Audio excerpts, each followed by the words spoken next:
C'est pourquoi je m'avance. Et j'ai un trésor. Comme diacre à l'église évangélique Mankashi. Tu as créé. Je l'ai toujours dit. Pour l'adorer. La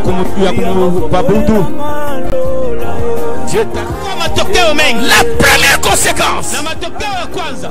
Bien-aimés dans le Seigneur, je sais que vous êtes là.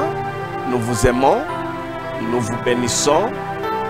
Nous vous avons choisi, vous qui allez nous suivre pendant ces moments dans notre émission à l'ère du salut qui passe sur YouTube. Que Dieu vous comble. Que Dieu vous soit favorable. Je prie que vous marchiez dans les traces de Dieu. Que vous marchiez dans la volonté de Dieu. Je prie en engageant ma foi que vous là, vous puissiez réussir là où les autres ont échoué. Je prie au nom de Jésus que les soucis de vos vies, que Dieu les porte. Et que le Dieu fort et redoutable vous restaure. Que ce Dieu-là vous console et qu'il intervienne permanemment dans votre vie. Si vous avez des problèmes de santé, que mon Dieu vous guérisse. Si vous avez un problème de vie, quel que soit les degrés, ça peut être un problème financier, ça peut être un problème social, ça peut être un problème lié à votre carrière ou à vos projets. Je prie que le Dieu qui m'a poussé de vous parler vous restaure et vous donne au-delà de ce que vous vous imaginez. Vous savez, le salut que moi je prêche, c'est un salut intégral. Je prêche un Jésus qui est mort et ressuscité. C'est lui que Dieu a envoyé afin que quiconque croit ne périsse point, mais celui-là qu'il ait la vie éternelle. Et ça, c'est la première dimension du salut. Donc, accepter Jésus comme Seigneur et Sauveur personnel nous donne le droit, nous donne le pouvoir de devenir enfant de Dieu. Selon Jean chapitre 1er, le verset 12, et ce droit nous confère l'identité d'être citoyen du royaume de Dieu. Et ça, c'est la première dimension du salut. Quand je donne ma vie à Jésus, quand je l'accepte comme mon Seigneur et mon Sauveur personnel, je deviens héritier du royaume de Dieu. Ça, c'est un. De deux, le salut que moi je prêche, c'est la deuxième dimension qui est dans le livre de Jean chapitre 10, verset 10. Dieu a tant aimé le monde. Il m'a tant aimé. Il vous a tant aimé. Ok?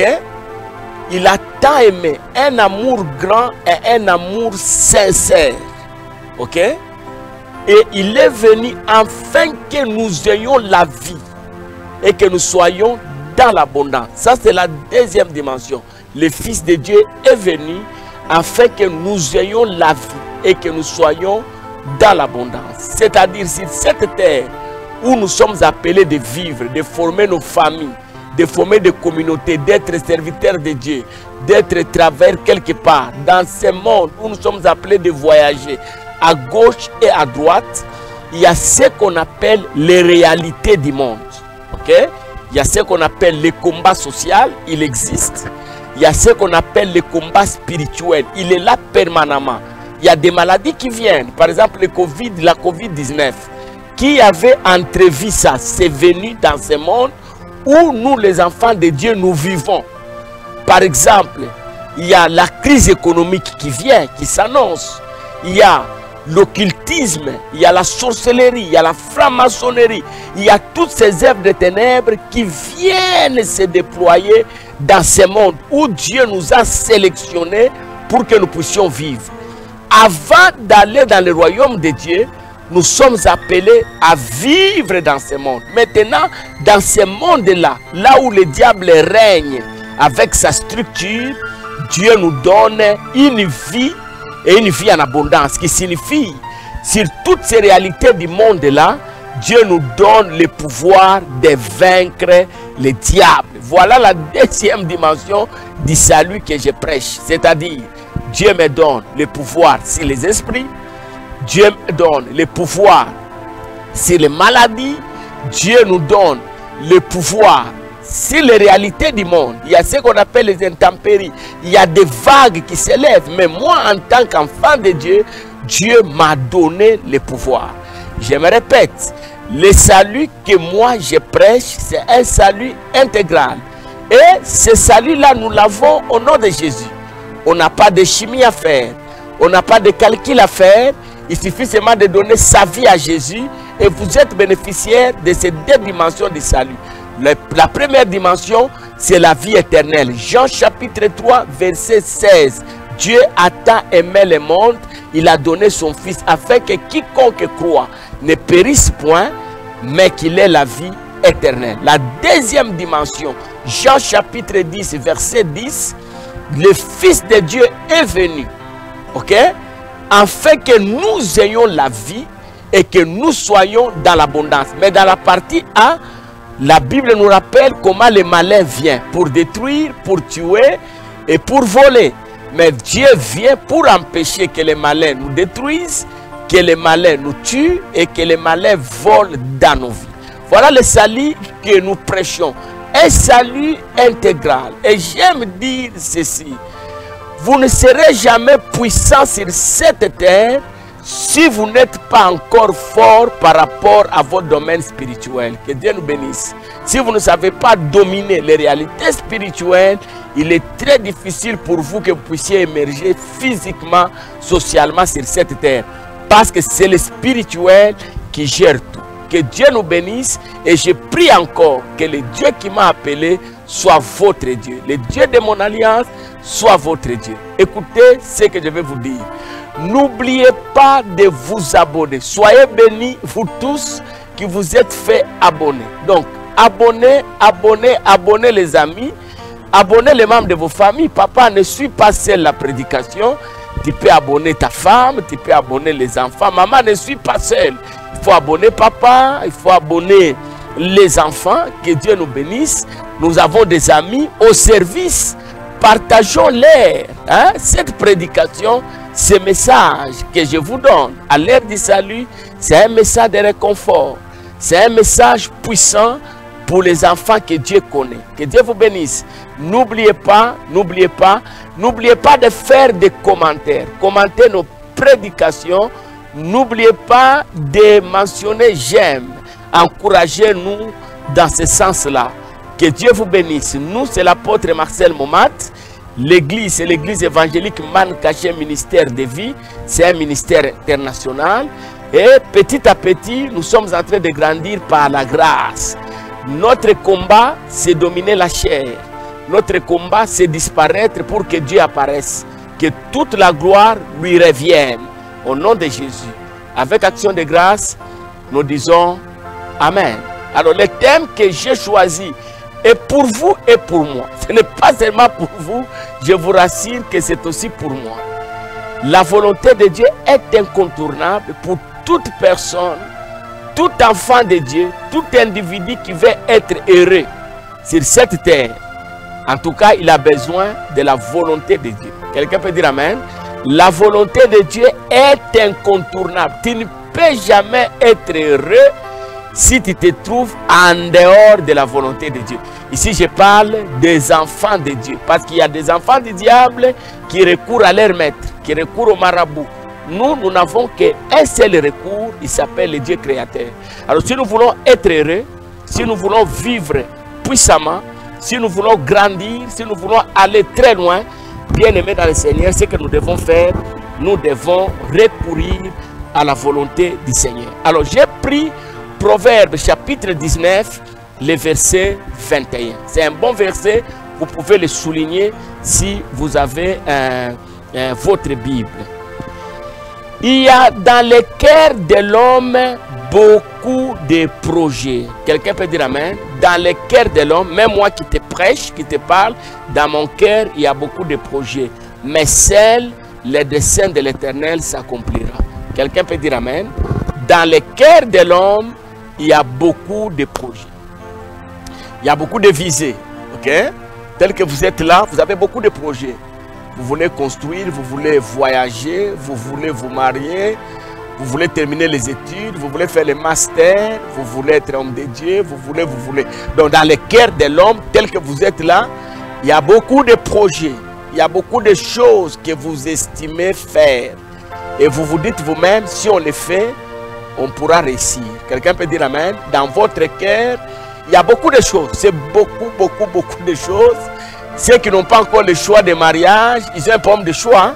Le grand problème pour un enfant de Dieu, c'est arriver à bien choisir.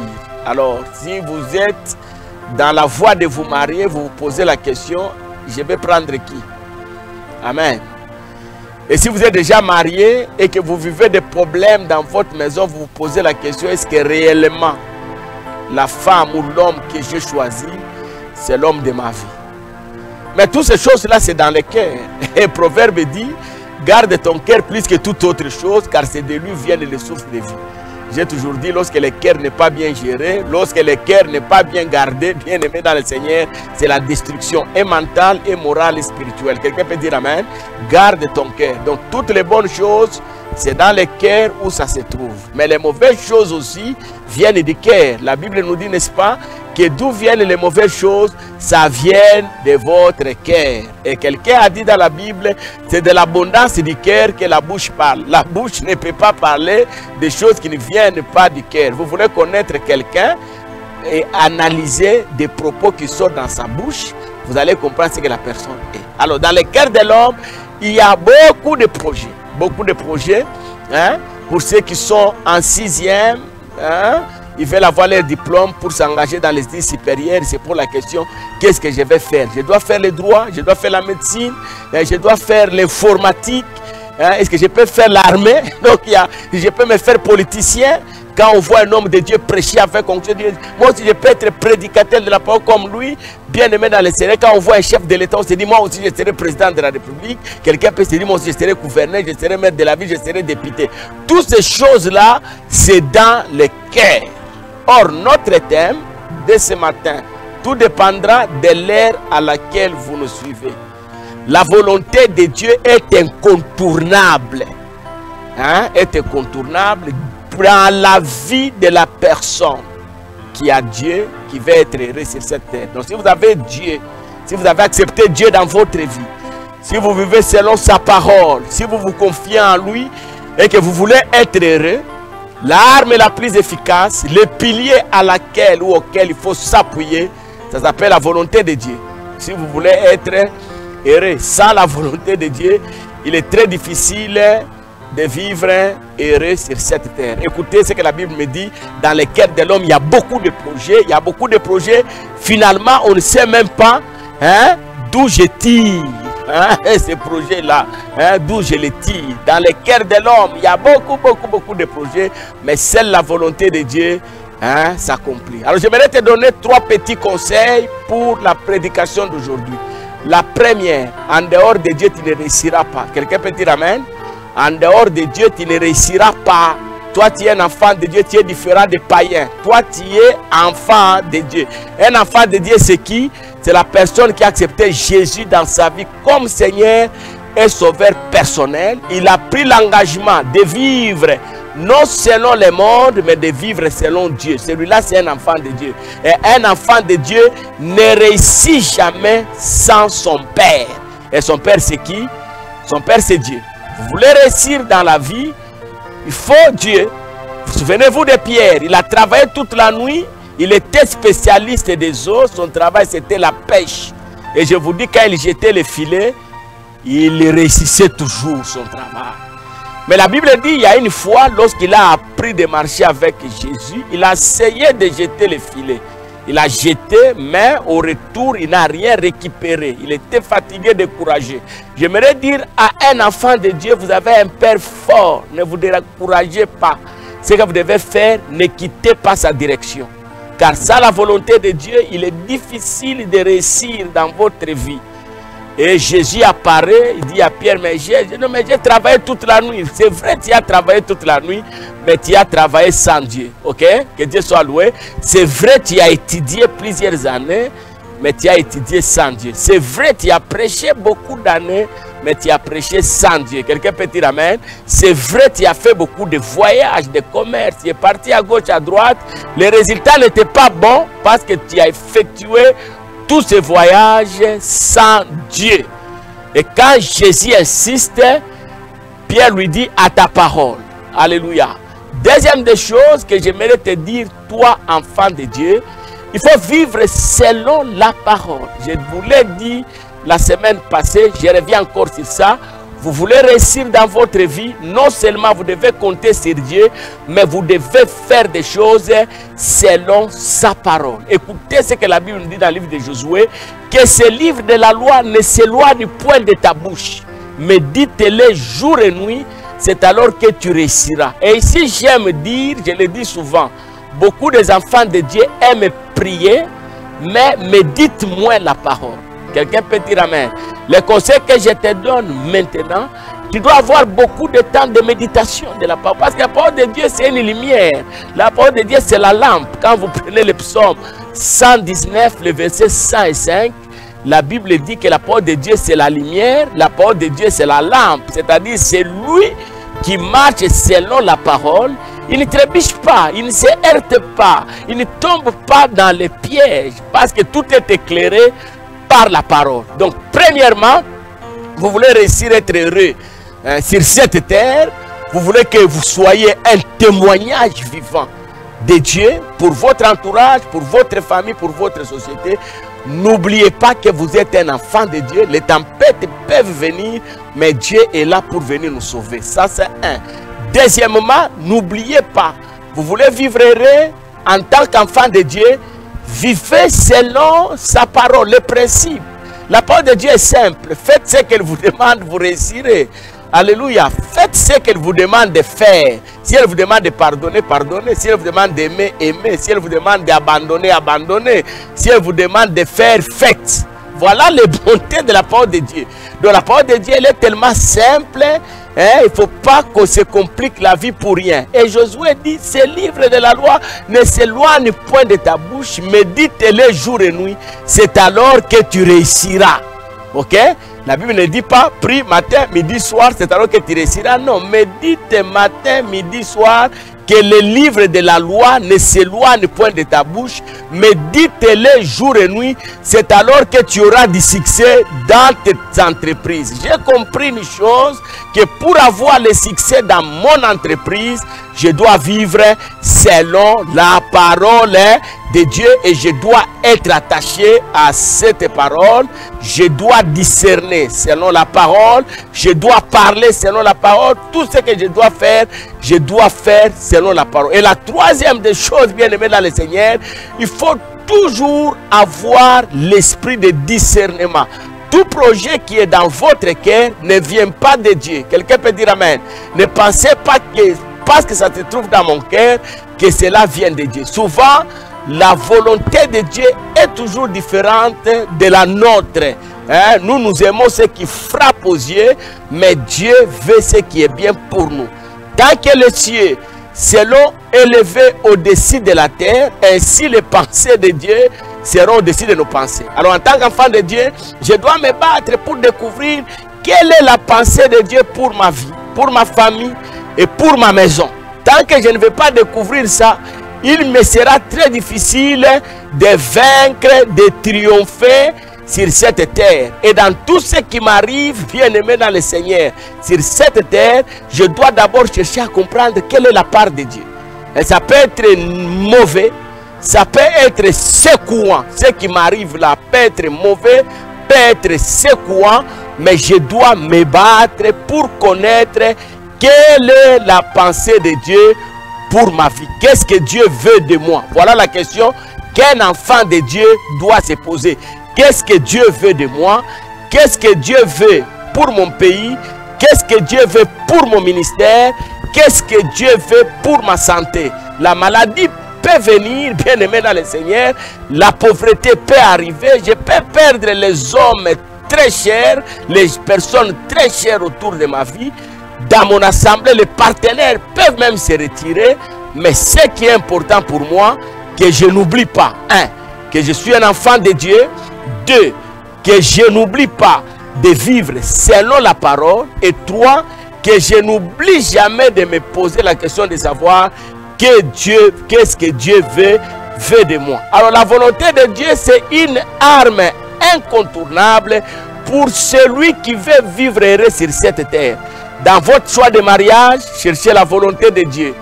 Quelqu'un peut dire amen. Dans votre voyage missionnaire, cherchez la pensée de Dieu. Ne voyagez pas trop parce que vous prêchez bien. Voyagez parce que Dieu veut que vous puissiez voyager. La chair de votre église, ne la cédez pas à n'importe qui. Le nombre de relations que vous avez, ce n'est pas le nombre de gens qui doivent prêcher à la chair de l'église. Vous pouvez avoir 1000 contacts, mais vous n'avez que des prédicateurs à qui vous cédez la chair. Donc ici, le problème, c'est de chercher la volonté de Dieu. L'argent que vous avez, demandez à Dieu, que dois-je faire avec l'argent que tu me donnes? La volonté de Dieu est incontournable.